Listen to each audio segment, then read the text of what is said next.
November 10, 2020, Martes sa ika-32 linggo sa karaniwang panahon. Pagbasa sa sulat ni San Pablo Apostol kay Tito. Pinakamamahal, ang ituro mo'y yaong wastong aral. Sabihin mo sa matatandang lalaki na sila'y maging mahinahon, marangal, matimpi at matatag sa pananampalataya at pag-ibig, at matyaga.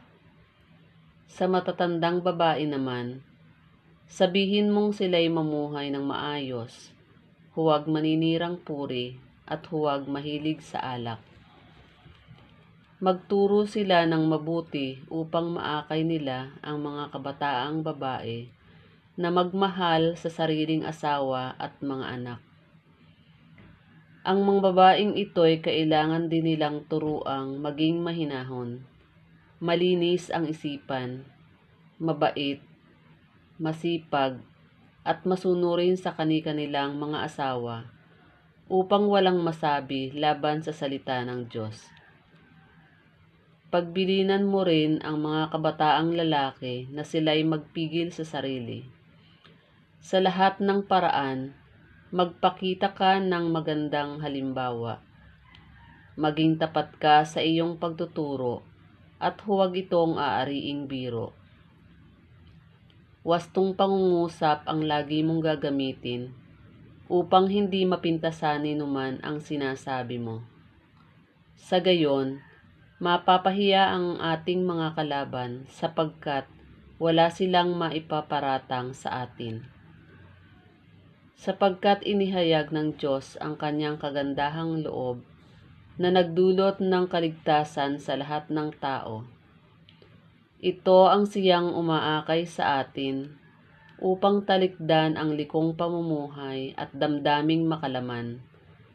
Kaya't makapamumuhay tayo ngayon ng maayos, matuwid at karapat-dapat sa Diyos, samantalang hinihintay natin ang ating inaasahan, ang dakilang araw ng pagpapahayag sa ating dakilang Diyos at tagapagligtas na si Hesukristo sa gitna ng kanyang kaningningan. Ibinigay niya ang kanyang sarili upang iligtas tayo sa lahat ng kalikuan at linisin para maging kanyang bayan na nakatalagang gumawa ng mabuti. Ang salita ng Diyos. Salamat sa Diyos. Salmong Tugunan. Nasa Diyos ang kaligtasan ng mga matuwid at banal. Umasa ka sa Diyos, ang mabuti gawin at mananahan kang ligtas sa lupain.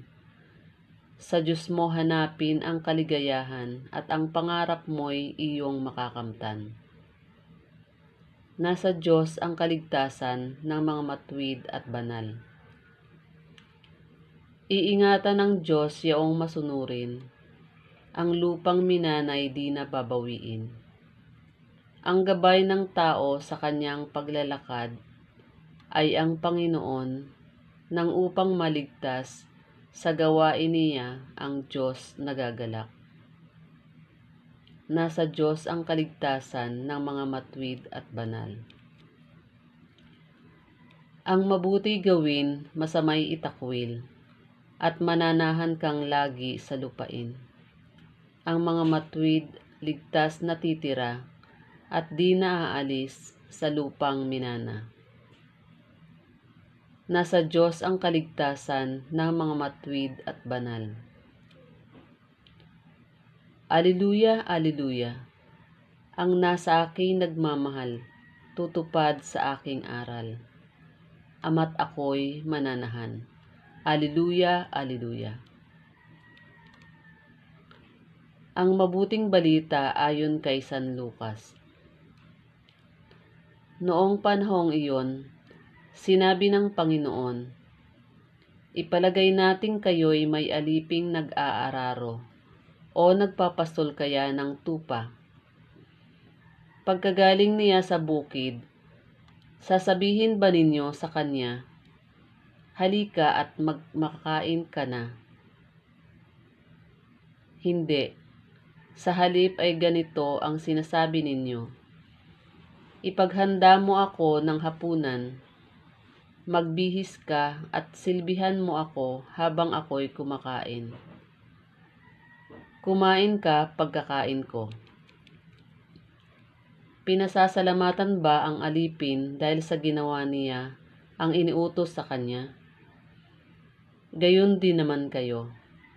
Kapag nagawa na ninyo ang lahat ng iniutos sa inyo, sabihin ninyo, kami mga aliping walang kabuluhan, tumupad lamang kami sa aming tungkulin. Ang mabuting balita ng Panginoon. Pinupuri ka namin, Panginoong Hesukristo.